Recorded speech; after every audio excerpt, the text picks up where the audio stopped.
Hi, today I'd like to talk a little bit about Canavan disease, the genetic aspects of it, the physiology and nature of it, and some emerging and experimental therapies that are being tested in some animal experiments to treat Canavan disease.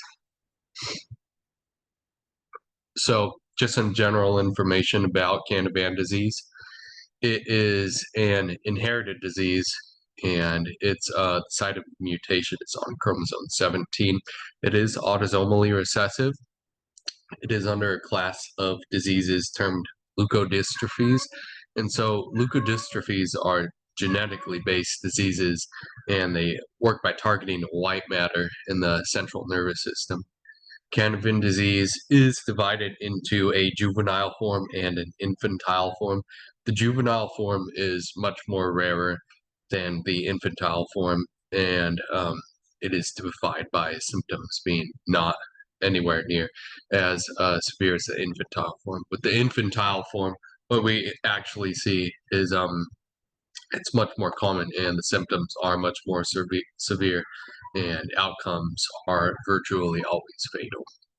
And the cause of these symptoms are because of these mutations that affect the ASPA gene on chromosome 17.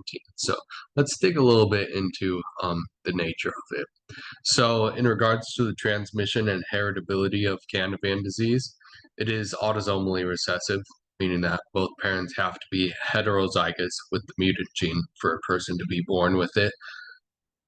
Affected individuals who have Canavan disease have received a homozygous recessive gene pair from both parents, and this means that parents would have to be heterozygous carriers of the mutant genes, meaning essentially that in basic Punnett square, just like any heterozygous matching, there's a 25% chance of having homozygous recessive offspring with Canavan disease. And both males and females are equally likely to be carriers. There is no differentiation between the sexes. So about the genetics of it, and more about the Q mutation on chromosome 17. This essential mutation is, once again, the ASPA gene located on chromosome 17. It is chromosome 17 is an autosome, and so once again, this is an autosomal disorder. Mutant variants of base changes in the ASPA gene positions and their corresponding alleles include the base change in gene position 914 going from C to A, and its corresponding allele is A305E. For 854, we have a change from A to C, and its corresponding allele is E285A. For the base change on 693, it goes from C to A, and that corresponding allele is Y231X. And so these mutations what they do is abolish enzyme activity without altering the genetic expression. And once again, it is an autosomal recessive disorder. So about the pathophysiology of Canavan disease. Mutations in the ASPA gene limit the production of aspartosylase. Aspartosylase breaks down N-acetyl aspartase, also referred to as NAA, which I will refer to as in this lecture. And NAA supplies acetate used in the myelination of oligodendrocytes. And this means that ASPA mutations lead to the accumulation of NAA in oligodendrocytes and astrocytes as well. So reduced acetate due to the lack of NAA catabolysis leads to disruptions in the synthesis of myelin lipids. This causes edemic swelling, inability for proper myelination, toxic vacuolation, which is the swelling of bubbles containing NAA because it's not being broken down into acetate, which is necessary for myelination. And this is the cause of white matter degeneration in Canavan disease. And so the result of this is some very unfortunate symptoms which typically appear from 3 to 6 months.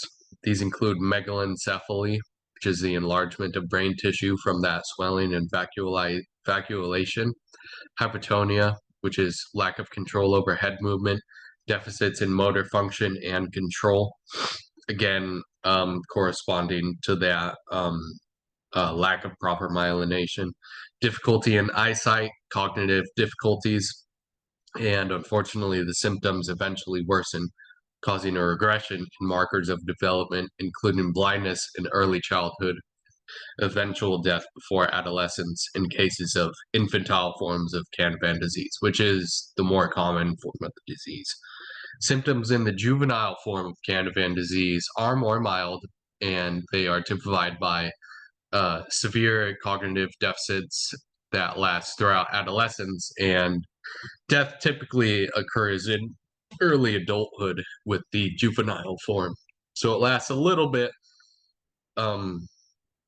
little bit longer, and the symptoms take a little bit longer to really appear. In regards to the screening and diagnosis that is available for Canavan disease, um, what is typically used as a measure is increased levels of NAA in the blood and an acetyl glutamate, which is also a molecule that is we have an abundance of in Canavan disease. And this is detectable in urine and blood of affected individuals with Canavan disease. The targeted founder mutation panels for variants of the ASPA mutations can also show homozygous recessive carrier status as well. And those are also used by individuals to find out if they do have Canavan disease. So the carrier frequency has been recorded to be 1 in 37 among Ashkenazi Jews. Some other measurements range a little bit less frequent, but it's typically around the 1 to 37 to 1 in 55 range. Other races and ethnicities also do get Canavan disease, but to a lesser extent. It is most common in people with Ashkenazi Jewish descent.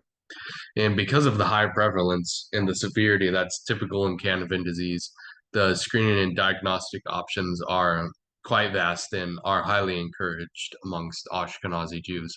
Genetic testing for carrier status is done via targeted founder mutation panel, which screens for 98% of mutant genes in those of Ashkenazi Jewish descent, including those that cause Canavan disease.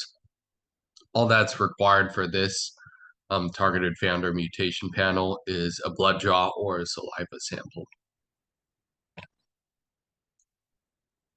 So in terms of some of the therapies that have been used to explore potential treatments for Canavan disease, there is no cure for Canavan disease, unfortunately, at this time, but there has been some recent research conducted which has pointed in some promising directions.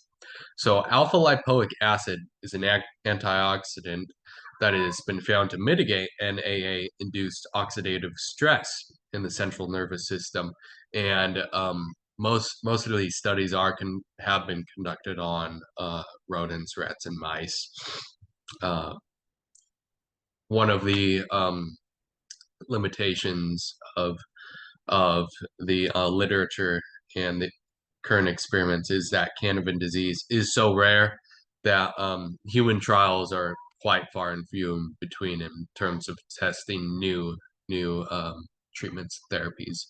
So another experiment conducted involved sodium dicarboxylate cotransporter 3, which inhibitors have been experimented with, and these have been found to limit NAA uptake by astrocytes. And sodium dicarboxylate cotransporter 3 is helps aid in the production of NAA.